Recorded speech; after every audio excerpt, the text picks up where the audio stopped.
So I got a request to also make sliding doors that stay open when you're there.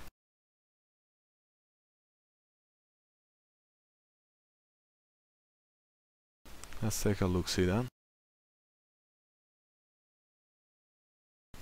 Let's start with a new. Or we can just add sliding doors to this. That would be cool. So let's start with some doors.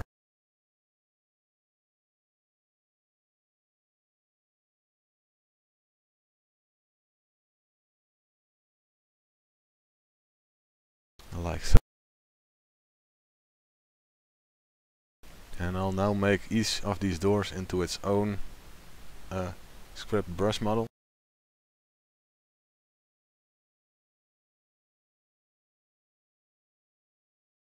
And I'll give one of them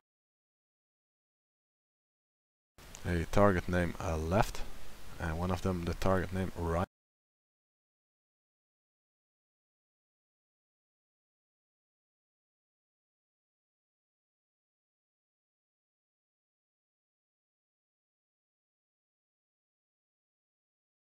So now the biggest question is, how far should they open and which way?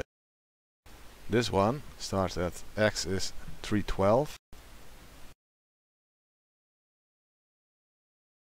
goes through x is 248. So it should open 64 units on x-axis. And this one is named right, so the right one should go to minus 64. So the left one should go to plus 64. Let's open our script again. And make another setup doors thing.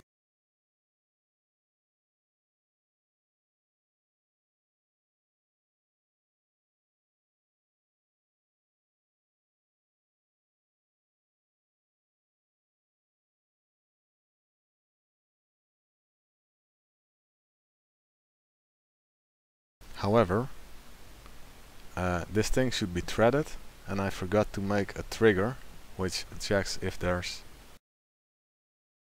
any person near the door. So a thread,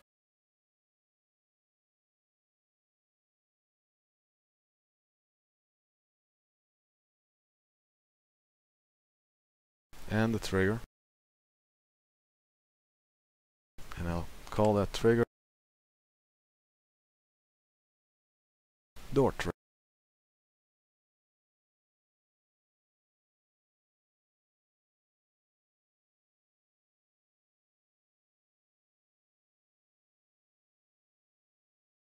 So then the trick should wait until someone touches it.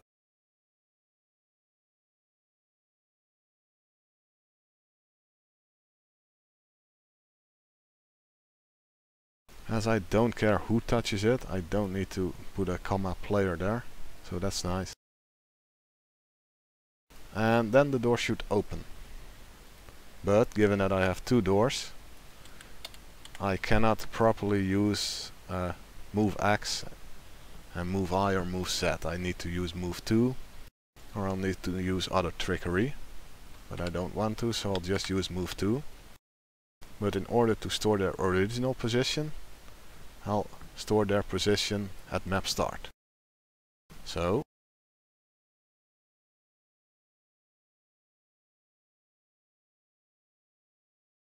I'll just store their origin at map start.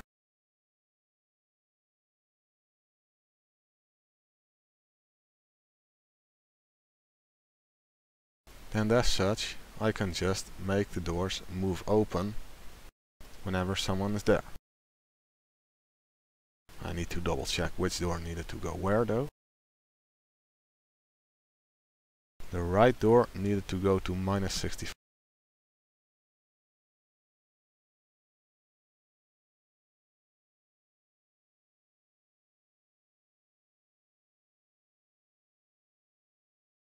And whatever time.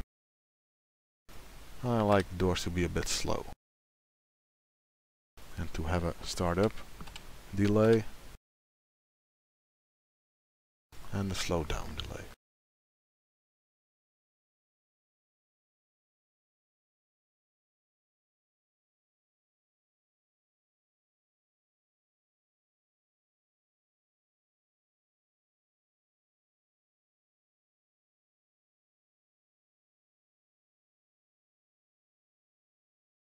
But I kinda want to have it move from start origin, so it doesn't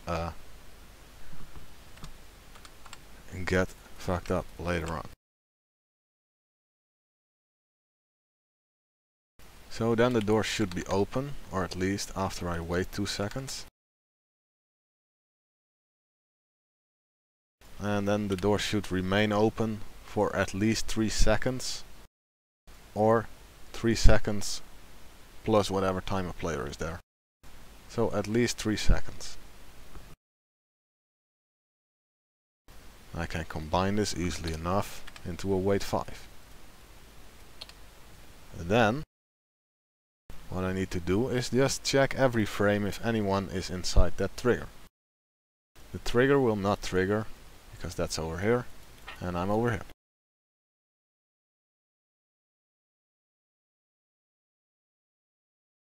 I will make a while true loop, but I'll break out of this later on. You'll see. So every frame I need to get all players.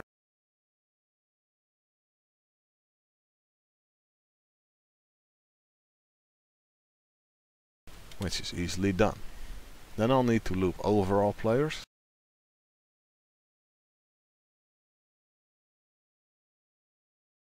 And I'll need to check if they are touching the trigger.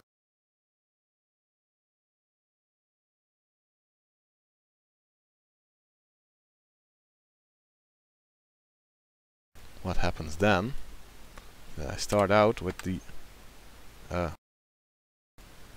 notion that no one was touching the trigger. But when I find someone who is, I set that to true.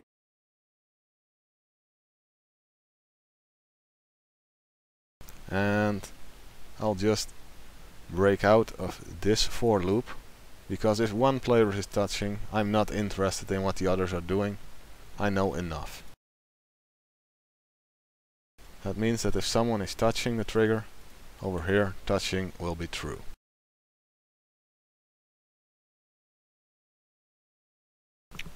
Now I need to have at least 3 seconds of players not touching it. So I'll remove this wait 5 and make it into a wait 2. And I'll set a no touching time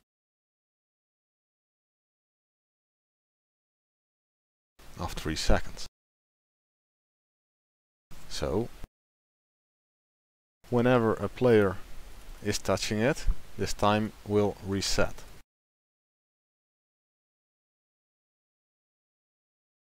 Back to 3 seconds. However, if no one is touching the trigger, I can reduce this time by the frame time, which is exactly 0.05 by default and on most other configurations as well. So then I can check if the no touching time is smaller than 0, because that means that there were no players for 3 seconds worth.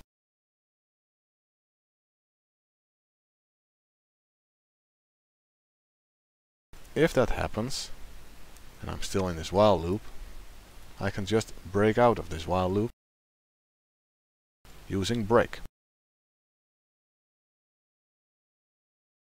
So then I'll be at the end of this while loop. And I know that if I'm here, then no players will have touched the trigger for 3 seconds. If you missed something, there will be a video on demand. So, if it's not been touched for 3 seconds, I can just close the door. Which is a simple copy, this script. But instead of moving to a certain offset, I'll just move to their starting positions. And in order to fix this entire while loop, I also need to wait 1 frame worth of time between each iteration of the loop. So, then the doors are closing, and it immediately goes back to waiting for this trigger. Because there is no wait till, just a move to. That means that if the doors are closing and someone enters the trigger, then the doors will open again immediately, although they will also always take 2 seconds to open. That might be a bit slow if they're like half closed when someone enters, but at this point I don't care.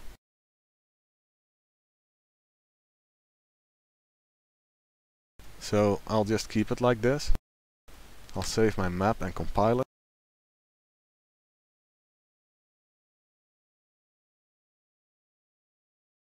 And I'll repack it.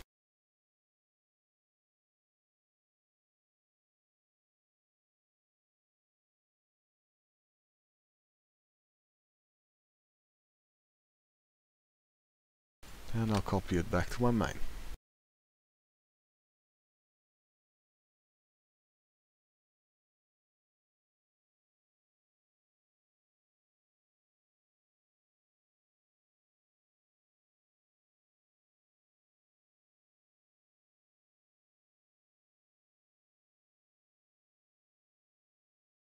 And of course Windows 10 lets me watch a nice black screen.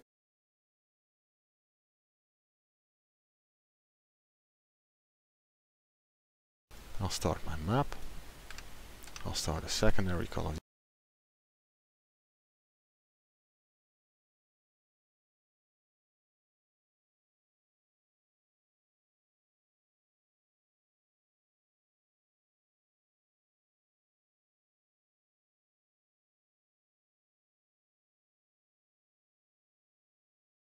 I'll connect to my local server.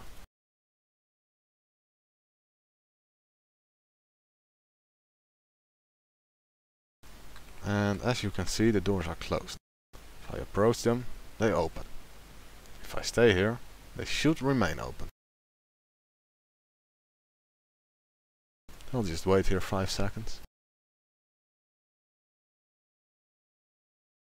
Yeah, they seem pretty open to me. So then I'll walk back. I'll wait 3 seconds and they're closing. So that's nice. If someone else was in this game, he could also stand here instead of me. While I had opened these doors, he could keep them open. Now I can show you also what happens when you have those doors closing and then have a player enter. Then it goes very, very slow. Now that's not a problem for me because, yeah, no. Anyway, I'll just pick up the key again, and to make a point I'll open these doors. I'll disable the Fizzler. I can still walk through these doors without them closing on me. And I don't die until I'm in the next room. Doors close, and because the trigger is going through the doors, I can also open them from this side. So that's nice. And yeah, I use the CoD4 accent name just because it gives me G-Sync support in game, which is pretty neat.